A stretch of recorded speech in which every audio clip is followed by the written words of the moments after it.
사순절이 뭐냐고 저에게 개인적으로 물으시는 분들이 있습니다. 사순절 많이 들어봤는데 도대체 정확한 의미가 뭔지 알기 원하시는 분들이 계신 것 같아서 제가 주보에 칼럼란에 사순절에 대해서 써놨습니다.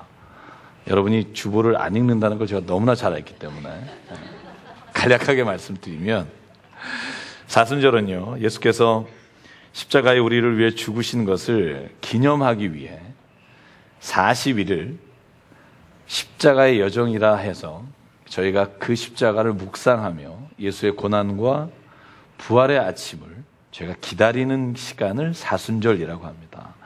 정확히 말하면 6주하고도 4일입니다. 그런데 주일을 6번을 빼면 그것이 40일이라 사순이라고 합니다. 40일이란 뜻이고요. 그래서 애쉬 웬스데이라고 해서 올해는 2월 13일 수요일에 시작해서 3월 30일 부활절 전날 12시까지를 저희가 사순절 기간이라고 말합니다. 이제 아시겠죠? 네. 어디서 누가 물어봤는데 사순절 몰라 이러지 마시고 사순절은 뭔지를 좀 말씀해 주시면 좋겠고요. 여러분이 사순절 이제 둘째 주간이 지나갑니다. 오늘 제가 저와 또 여기에 계신 분들에게 던지고 싶은 질문은요, 여러분 인생에서 무엇을 가장 소중하게 생각하고 사십니까? 저에게 던진 질문입니다. 이 사순절에 내가 인생에서 정말 중요하다고, 정말 내 목숨처럼 소중하다고 여기는 게 뭘까?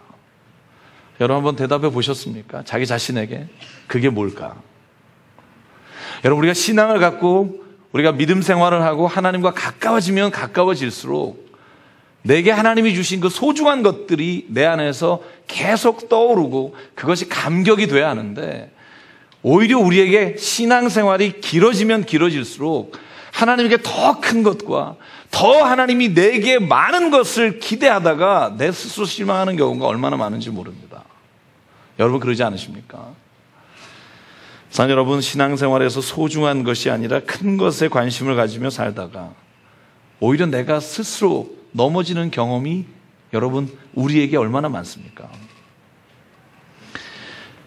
저는 신앙이란 내게 있는 아주 작은 것, 그 소박한 것을 하나님이 주신 소중한 것이라고 내가 매일매일 감격하며 살아갈 수 있는 것이 저는 하나님이 주신 놀라운 복음의 능력이라고 저는 믿습니다.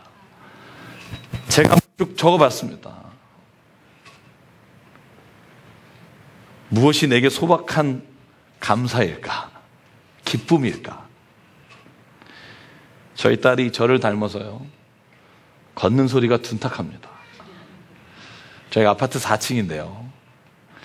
쿵쿵쿵쿵 이렇게 걷습니다. 그러면 요즘 이거 잘못 걸었다 죽기도 하잖아요.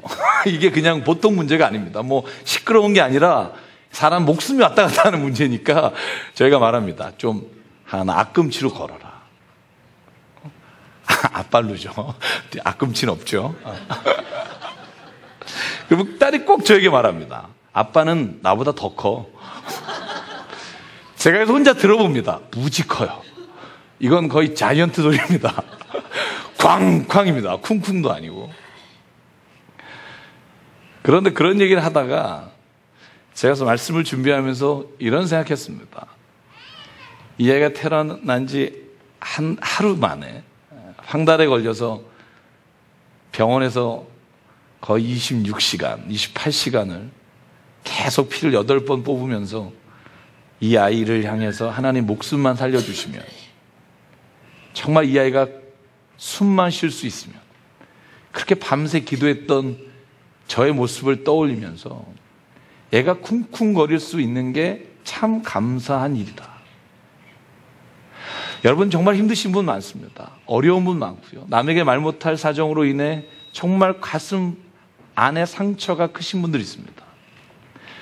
또 할 일이 없어서나 아니면 할 일이 만족하지 않아서 그것 때문에 힘들어하는 분이 있습니다. 저도 미국 유학 시절을 생각해 봤습니다. 제가 유학을 갔을 때 생활이 막막해서 이제 당장 학교가 시작하면 생활비를 벌어야 되는데 아르바이트를 찾기 시작했습니다. 근데요, 정말 감사하게 채 한 달이 되기 전에 지금 저번에 와서 설교 말씀을 전해주신 우리 김동주 목사님, 그 목사님이 자기가 하던 세탁소를 저에게 물려주셨습니다. 경영권을 물려주신 게 아니고요, 아르바이트를. 그 친구는 세큐리티라고 해서 건물 지키는 일을 할 수 있게 돼서 친구들이 하던 것을 저에게 이렇게 자리를 양보했습니다. 그래서 그 친구는 산 중턱에 있는 그 건설 중인 건물에 24시간, 저녁에만 12시간 정도, 6시부터 다음날 아침 6시까지 이 가스총을 차고 안에서 지키는 일을, 거기서 1년 동안 논문을 써서 지금 호서대학에서 학과장을 하고 있잖아요. 그래서 저에게 이 자기가 하던 세탁소를 넘겨줘서 1시간에 8불 그 아르바이트를 하루에 12시간씩 했습니다. 돌이켜보면 3년 꼬박 그곳에서 제가 먼지와 함께 싸우고 배깅을 하면서 그 지낸 시간을 기억해 보면 그때는요, 그게 얼마나 감사한지 몰랐습니다. 정말 그게 아니면 생활하기가 어려운 환경이었기 때문에 그 12시간씩 일할 수 있는 것만으로도 그 환경이 뭐냐는 별로 중요하지 않았던 것 같아요. 그냥 거기서 일하고 내가 12시간 일해서 받은 그 봉급으로 생활비를 낼 수 있다는 게 얼마나 감사했는지 모릅니다. 저에게 스스로 물어봤습니다. 너 앞으로 그 일이 들어오면 하겠니? 감사할 수 있겠니? 다시 그 일을 하라 그러면.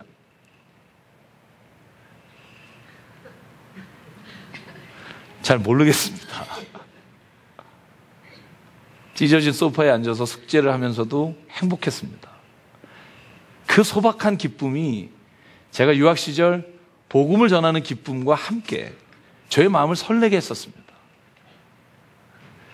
근데 지금은 그 하나님이 주셨던 소박한 기쁨이 아니라 내가 더 누리고 가지면 가질수록 내가 만족하는 일에 대해서 훨씬 더 기준이 높아졌다는 것을 스스로가 깨닫게 됩니다.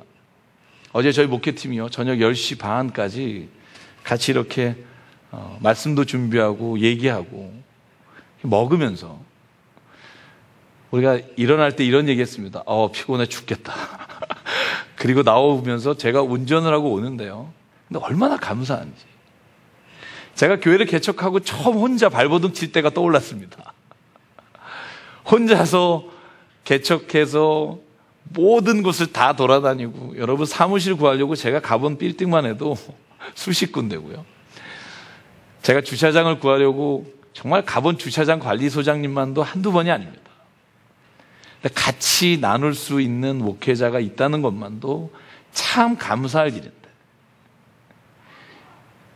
우리가 어느 순간부터 하나님을 믿고 하나님을 알고 하나님과 동행한다는 것이 내가 인생에서 보다 더 큰 것과 더 좋은 것을 하나님이 내게 주실 거라는 믿음으로 내가 지금 누리고 있는 아주 소박한 기쁨, 소박한 하나님이 주신 그 행복이 어느 순간 나에게 별 하찮은 것으로 여겨지는 그 순간, 저는 그때가 신앙의 위기라고 생각합니다. 여러분, 소박한 것은 하찮은 것과 다릅니다.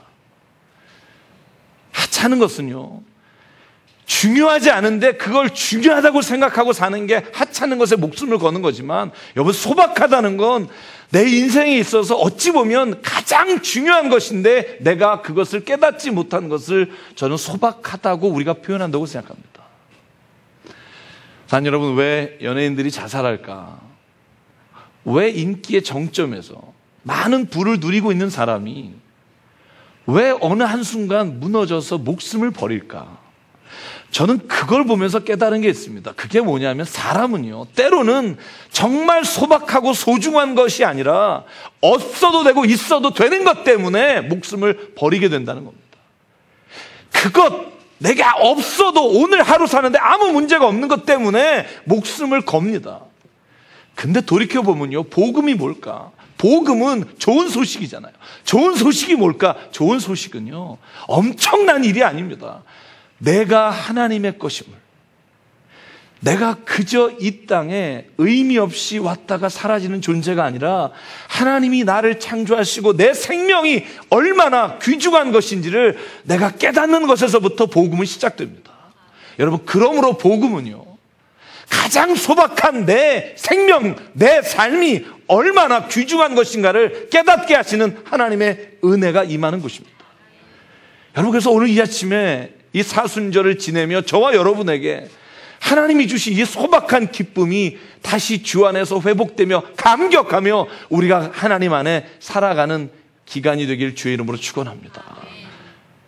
예수께서 말하신 말씀들, 바울이 말한 그 말씀들, 여러분 돌이켜보면 우리가 읽는 관점과 얼마나 다른지 모릅니다.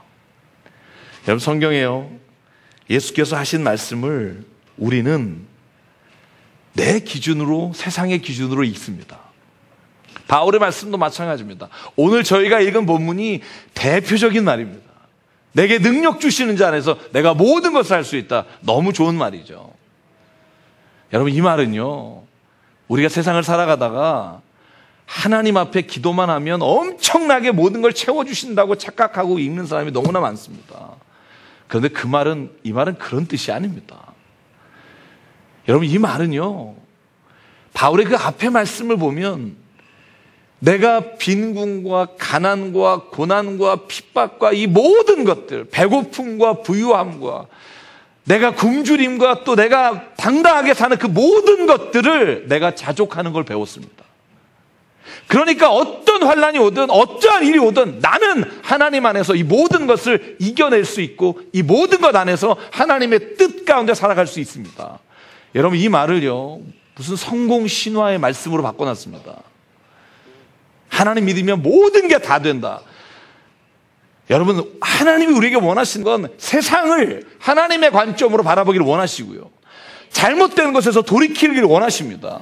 근데 우리는요, 세상의 관점을 가지고 성경을 읽습니다. 그러니까 성경이요, 성공 신화가 되고요, 성경에서 말하는 모든 진리는 예수 믿으면 잘 된다로 총하게 되는 겁니다. 그런데요, 성경은요, 아주 소박한 진리를 우리에게 말합니다. 예수 안에 있으면 너희는 새로운 피조물이라. 이전 것은 지나갔으니 새 것이 된다.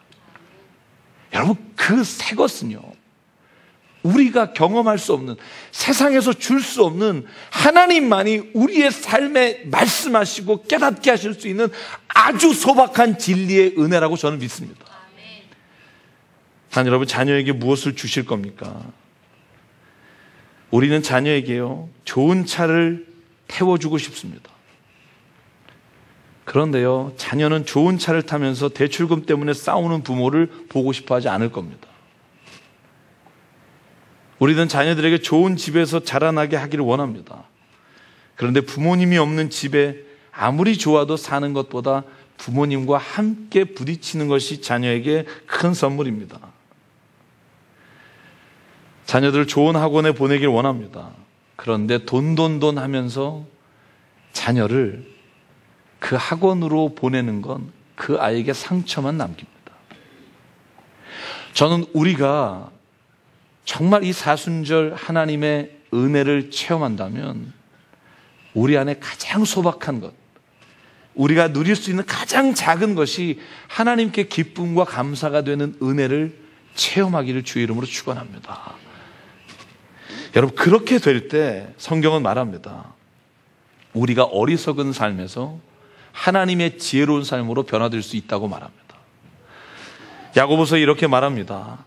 너희가 허탄한 자랑을 하니 그러한 자랑은 다 악한 것이다. 여러분, 이 말이 무슨 말입니까? 우리는요, 신앙생활을 하고 하나님을 믿으면 믿을수록 우리의 자랑거리가 우리가 세상으로부터 얻은 것으로 날마다 채워진다는 겁니다. 우리 아들이 이렇게 됐다, 내가 사업이 이렇게 됐다, 내가 하는 일이 이렇게 됐다. 그런데 오히려 성경은 말합니다. 우리가 자랑해야 될 것은 세상으로부터 잘 되는 것들이 아니라 오히려 내가 자랑해야 될 것들은 내가 세상으로부터 오는 유혹을 이기는 능력을 주신 그것을 자랑하는 자가 돼야 합니다. 그것이 우리의 자랑거리가 돼야 우리가 세상으로부터 살아갈 때 세상 사람들과는 다른 하나님의 자녀로서 살아가는 기쁨을 우리가 누리며 살아갈 수 있습니다. 여러분, 우리가 교회에서 셀 모임을 하다가 보면, 아니면 우리가 대화를 하다 보면 그 마음 이해합니다. 자녀가 잘 되면 자랑하고 싶습니다. 5만 원 내도 하고 싶어요. 5만 원 내도 내가 오늘 이 자랑은 꼭 해야겠다, 이런 마음이 듭니다.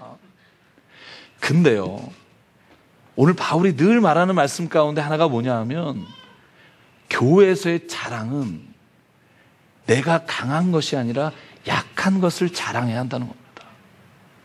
내가 누구누구를 아는데 야, 이 일 내가 처리해 줄게. 이거 다 내가 그 사람 때문에 처리해 줄 수 있어. 여러분, 이건 자랑이 아니라 부끄러운 일이 되어야 한다는 겁니다. 서로 내가 어쩔 수 없이 그렇게 했다 하더라도 이걸 내가 스스로 부끄럽게 생각하는 사람이 돼야 합니다. 저도 그런 거 되게 좋아하는 것 같아요. 내가 누구 안다. 제가 설교하면서 얼마나 준비하면서 반성했는지 모릅니다. 이런 일 처리할 수 있다. 성경은 근데 오히려 우리에게 이렇게 말합니다. 그건 자랑이 아니라 우리로 하여금 다시 세상의 기준으로 세상을 살아가도록 하는 유혹이라는 사실입니다. 저는 우리가 성경을 통해서 예수께서 우리에게 주시는 복음이 뭘까? 그 복음은요, 십자가에서 예수께서 이루신 일을 바라보라는 겁니다.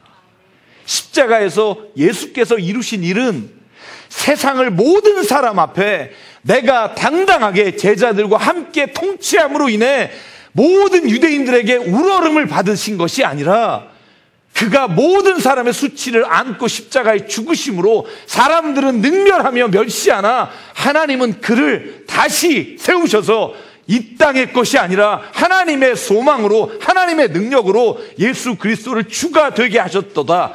여러분, 이것이 예수가 십자가에서 행하신 일인 줄 믿습니다. 여러분, 우리의 삶에서 하나님이 기대하시는 게 뭘까? 저는 이 일을 우리가 기대하는 사람이 되기를 원하신다고 믿습니다. 자, 여러분, 예수께서 마태복음 7장에 이렇게 말합니다. 구하라 그러면 주실 것이요, 찾으라 찾을 것이요, 두드리라 열릴 것이다.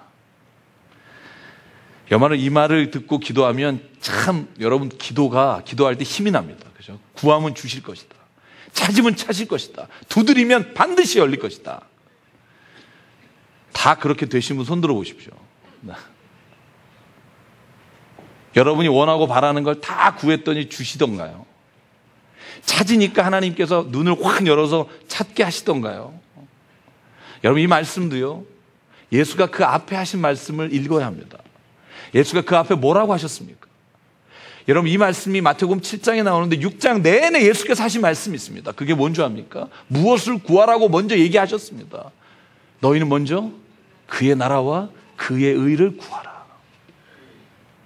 그리하면 이 모든 것을 너에게 더해주리라. 그리고 예수께서 7장에 말합니다. 구하라. 너희가 구할 것이다. 하나님께서, 예수께서 우리에게 구하라고 하신 것은요, 하나님의 나라와 하나님의 뜻입니다. 그걸 구하는 자에게는 반드시 하나님은 그 말씀을 들려주신다는 겁니다. 저는 그건 믿습니다. 하나님의 뜻을 구하십시오. 내가 이런 환경 가운데, 이 고난 가운데, 혹은 내가 이 너무나 좋은 것 가운데 하나님의 뜻을 구하면 하나님은 반드시 그에게 말씀해 주실 겁니다. 내가 너에게 이렇게 하는 것은 내가 너로 하여금 이렇게 하기 원합니다. 여러분, 그 음성을 반드시 들을 겁니다. 구하는 자는 반드시 하나님께서 그에게 주실 겁니다. 찾는 자에게 찾게 하실 겁니다. 그런데 예수님은요, 구해야 될 대상을 바꾸라고 말합니다. 하나님의 의와 하나님의 나라를 구하십시오. 여러분, 근데요, 하나님의 나라 구한다는 걸 너무 거창하게 생각하는 분이 많아요. 하나님 나라 그러면 선교를 가야 되는데, 하나님의 나라를 구하라 그러면 우리가 교회를 크게 져야 되는데, 그래서 복음을 막 전해야 되는데, 여러분, 원래 원어의 의미가 뭔지 아십니까? 하나님의 나라와 뜻을 구하라. 당신이 살아가는 삶의 자리에서, 내가 생명을 가지고 살아가는 순간순간마다 하나님이 나를 통치하고 계시고 나를 인도하고 계십니다. 하나님의 다스리심이 내 안에 있습니다. 여러분, 그걸 인정하는 게 주의 나라가 내 안에 이루어지는 일입니다. 그래서 주의 나라라는 헬라어가 바실레이아라는 단어인데요, 이 단어는요, 하나님이 다스린다는 뜻입니다. 엄청나게 무엇인가를 이룬다는 게 아니라 하나님의 다스리심이 오늘 내 삶에, 내 모든 조그만 일, 내가 계획하는 일에 하나님의 뜻이 이루어지기를 소망하는 사람, 여러분, 그 사람이 하나님의 뜻을 구하는 자고, 그 뜻을 구하는 자에게 반드시 하나님은 보여주시고 인도해 주십니다. 여러분이 생각한 가장 소박한 게 뭡니까? 한번 마음에 생각해 보시기 바랍니다. 그 소박한 것이 하나님이 오늘 우리에게 주신 큰 기쁨이 되는 게 하나님의 능력입니다. 그것이 눈에 보일 때 우리가 거듭났다고 말합니다. 하나님의 나라가 여기 있다 저기 있다 떠드는 사람들의 말을 듣지 마라. 하나님의 나라가 너희 안에 있느니라. 그걸 보게 되는 걸 구원의 능력이며 거듭난 하나님의 사람이 믿음으로 안목이 열렸다고 말합니다. 여러분 보이십니까? 우리 예배드리는 이 안에 하나님의 나라가 있습니다. 할렐루야. 당신의 가정 안에 하나님의 뜻이 오늘도 이루어집니다. 내 삶의 모든 순간마다 내가 생각하는 것, 내가 느끼는 것, 그 모든 것에 하나님은요, 우리로 하여금 하나님께서 나를 이끌어 가시는 것을 내가 볼 수 있습니다. 그게 은혜입니다. 오늘 찬양했잖아요. 은혜로다. 여러분 그 은혜가 뭡니까? 내가 깨닫지 못하던 것, 보지 못하던 것, 내가 정말 소박하게 여겼던 그게 오늘 하나님의 눈을 열어보니까 이게 진짜 엄청난 거라는 걸 깨닫는 겁니다. 내가 다 잃어도 오히려 이것만큼은 내가 놓치지 않겠다. 그래서 바울이 말하는 겁니다. 내가 그리스도의 사랑에서 끊을 자가 아무도 없습니다. 곤고나 핍박이나 무엇이든 내가 그리스도의 사랑으로부터 끊을 것 아무것도 없습니다. 왜? 내가 이미 내 삶이 하나님의 은혜로 가득한 것을 보았기 때문입니다. 사랑하는 여러분, 어제까지는 내가 살아있는 것이 아니라 가지지 못하는 것으로 인해 괴로워했습니다. 그런데 하나님을 만나고 나니까 내가 살아있는 것이 얼마나 대단한 일인지, 그것이 얼마나 감격스러운 일인지를 깨닫는 게 복음의 능력입니다. 신앙이 깊어진다는 말은 아주 소박한 기쁨에, 반복되는 일에 하나님의 뜻을 바라볼 수 있는 것, 그것이 하나님이 우리에게 주신 믿음의 능력이라고 저는 믿습니다. 사랑하는 여러분, 오늘 말씀을 정리하면 사도 바울이 빌립보 교회를 향해 쓴 이 모든 메시지를 통해 말하고 싶은 한 가지가 있다는 겁니다. 그게 뭐냐 하면, 그가 지금 로마 감옥에서 빌립보 교회를 향해 쓴 마지막 편지입니다. AD 61년에서 62년 바울이 죽기 몇 년 전 감옥에서 지냈던 그 시간에 빌립보 교인에게 던지는 그 말입니다. 마지막 단어가 뭡니까? 제가 읽겠습니다. 내가 주 안에서 크게 기뻐함은 너희가 나를 생각하던 것이 이제 다시 싹이 남이니 너희가 또한 이를 위하여 생각은 하였으나 기회가 없었느니라. 내가 궁핍함으로 말하는 것이 아니니라. 어떠한 형편에서든지 나는 자족하기를 배웠노라. 자족이란 단어입니다. 자족이란 단어를 원어를 보면 어떤 상황에도 내가 만족하는 방법을 깨달았다는 겁니다. 자, 여러분, 바울이 강조하는 건 그겁니다. 바울이 그리스도인이 되고 하나님의 선교사가 돼서 이 모든 땅, 소아시아와 유럽에 이르기까지 복음을 전하는 자였고요, 어떻게 보면 위대한 자요, 큰 자였습니다. 그 사람이 꿈꾸는 것, 우리가 생각하는 것보다 훨씬 더 큰 꿈을 꿨고 그 꿈이 로마의 복음을 전하는 순간 이루어졌습니다. 그런데 바울은 말하는 겁니다. 나는 말입니다, 복음을 전하다가 감옥 안에 있습니다. 이 감옥 안에서 때로는 내가 어려움을 당하고 고난을 당합니다. 그래서 거기에 나오는 단어들이 일반 사람들이 당하는 단어들과 다릅니다. 곤고나 핍박이나 이런 단어들은요, 감옥 안에서 바울의 상태를 자기가 설명하고 있는 겁니다. 그런데 말입니다, 나는 이 모든 상황에서 한 가지를 깨닫습니다. 이게 바울의 마지막 고백입니다.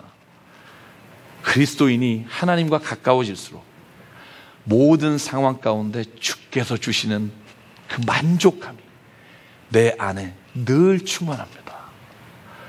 이것이 내가 세상 가운데 하나님의 자녀로 살아가면서 깨닫게 되는 가장 큰 은혜입니다. 그러므로 내가 주 안에서 기쁩니다. 여러분, 왜 기쁘냐 하면 모든 상황들은 나를 얽매이는 상황들이나, 그러나 나는 그 안에서도 여전히 하나님이 나를 통해 행하시는 그 능력을 매일매일 체험하기 때문입니다. 하나님, 이것이 바울에게 깨닫게 하시는 자족의 능력입니다. 이번 사순절 여러분 어떤 계획이 있으십니까? 아니, 아예 계획이 없으십니까? 그렇다면 제가 여러분에게 주부에 써드린 이 소박한 제 소원을 들어주시면 고맙겠습니다. 제가 4가지를 썼습니다. 첫째, 이 사순절에 신약성경을 일독하면 얼마나 좋을까. 여러분, 우리가 사순절에 특별 기도회도 합니다. 여러분, 그때 자기가 원하는 것을 하나님께 간구합니다. 근데 그 전에 진짜 소박함, 정말 예수께서 말씀하시고 하나님이 우리에게 주신 그 성경을 한번 신약 성경을 예수의 발자취를 따라 읽어가면서 이 기간 동안 도대체 예수께서 무엇을 하셨고 내 삶에 무엇을 기대하시는지를 성경 말씀을 통해 깨닫게 되기를 원합니다. 시간이 되시고 기회가 되시고, 아니 시간이 없더라도요, 여러분 성경을 혹 되시는 분은 신약 성경을 한번 써보기를 바랍니다. 아멘이 없잖아요, 그죠? 한번 써봤으면 좋겠습니다. 쓰면 여러분 그 느낌이 달라집니다. 두 번째는요, 한 끼라도 금식했으면 어떨까? 여러분, 어차피 우리는요, 자기를 위해서 삽니다. 자기 욕심을 채우려고 삽니다.